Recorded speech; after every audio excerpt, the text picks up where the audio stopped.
ndabasuhuje kandi mbifurije kugubwa neza aho umuntu wese yagiye atandukanye ndetse mbashimiye ko mukomeje gukurikirana ibiganiro byose bitambuka kuri channel yacu ya Ibaba Official. Iki ni ikiganiro Ibaba Sports. Uyu munsi tugiye kugaruka ku munsi wa kane wa shampiyona y'icyiciro cya mbere hano mu Rwanda mu mupira w'amaguru, uko wagenze muri bimwe byagiye biranga uyu munsi wa kane wa shampiyona. Uyu munsi wa kane wa shampiyona y'icyiciro cya mbere hano mu Rwanda rero ukaba warakinwe imikino itandatu, mu gihe indi mikino ibiri yose yabaye ibirarane kubera amakipe ari gukina amarushanwa mpuzamahanga ariyo CAF Champions League ndetse na CAF Confederations Cup. Amakipe ni Rayon Sport ndetse na APR Football Club.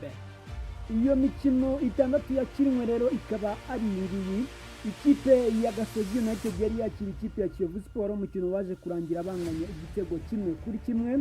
Ikipe y'Amagaju yakiraga ikipe ya Rwamagana City, umukino waje kurangira Amagaju atsinze Rwamagana City ibitego 2-0.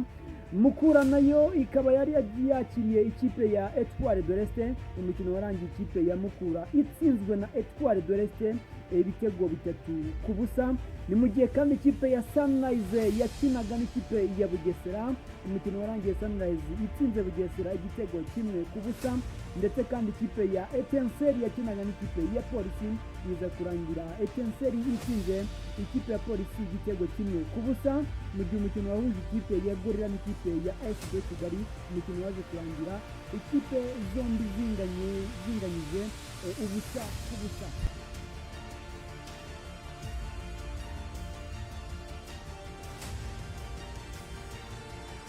Ikindi wamenya kuri uyu munsi wa kane wa shampiyona nuko mu mikino itandatu yose yakinwe habonetsemo ibitego 9 byonyine, byose byatsinzwe mu mikino 5.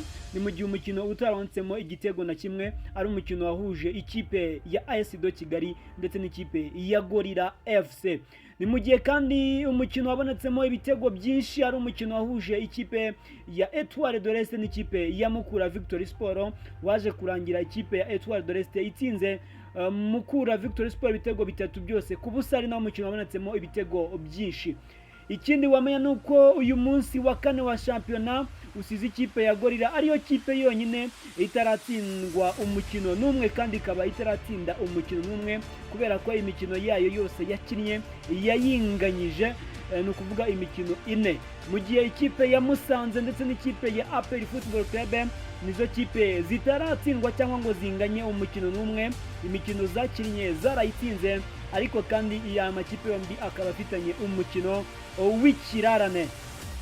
Nanone kandi icyo wamenya nuko uyu munsi usize ikipe ya Sunrise ihawe ikarita y'umutuku mu mukino bakinaga bakanatsindamo igitego 1.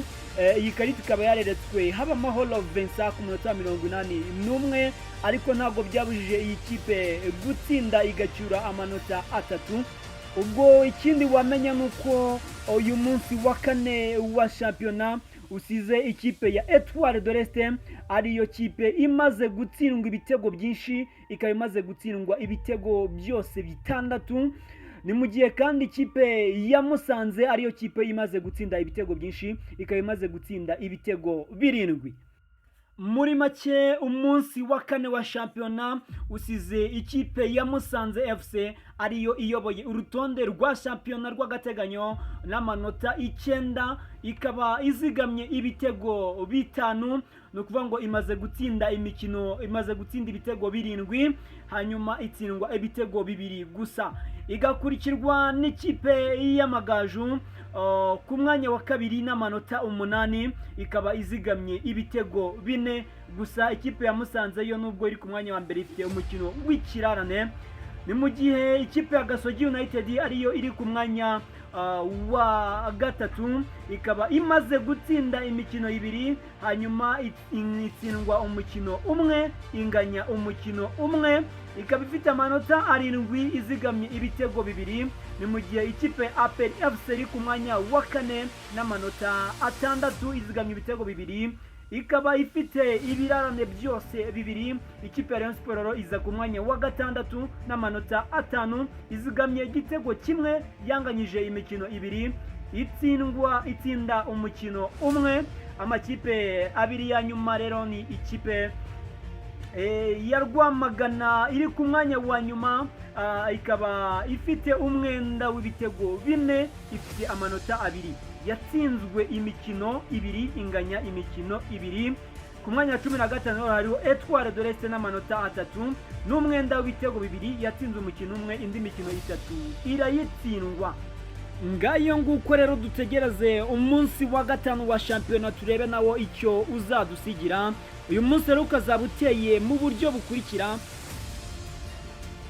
umukino wari guhuza ikipe ya Sunrise n'ikipe ya APR Football Club ukaba utazakinwa kubera bazaba bari gukina imikino y'amarushanwa mpuzamahanga, ndetse n'umukino wari kuzahuza ikipe ya Police FC n'ikipe ya Rayon Sport nawo ntabwo uzakinwa.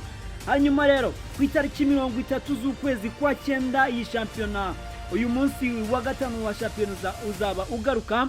Ikipe ya Etoile de l'Est izakira ikipe ya Etincelle ku itariki 30 rero ku isaha y'isa 9. Ikipe ya Musanze izakira ikipe ya Mukura Victory Sport ku isaha y'isa 9 nabwo ku itariki 30. Ikipe ya Rwamagana City izakira ikipe ya Marine ku itariki ya mbere y'ukwezi kwa 10, hazaba ari ku isaha y'isa 9. Mu gihe ikipe ya Bugesera izaba yakiriye ikipe ya Gasogi United ku isaha y'isa 9, hazaba ari ku itariki 30. Kiyovu Sport nayo izaba yakiriye ikipe ya Gorilla FC ku isaha y'isa 9, mu gihe AS Kigali izaba yakiriye ikipe ya Magaju ku isaha y'isa 9 n'ubundi ku itariki ya mbere y'ukwezi kwa 10. Ngibyo rero uko byari byifashe. Mbashimire ko muba mukomeje kubana natwe. Niba ushaka gukurikirana amakuru agezweho mu mikino, cyane kumenya byinshi birambuye kuri shampiyona y'u Rwanda ndetse na shampiyona zikomeye cyane ku mugabane w'i Burayi, kora subscribe ukande kukazogera kari hasi kugira ngo ubashe kubona buri kiganiro cyose dushyizeho n'ibindi byinshi. Igende Janvier Breva, ciao ciao.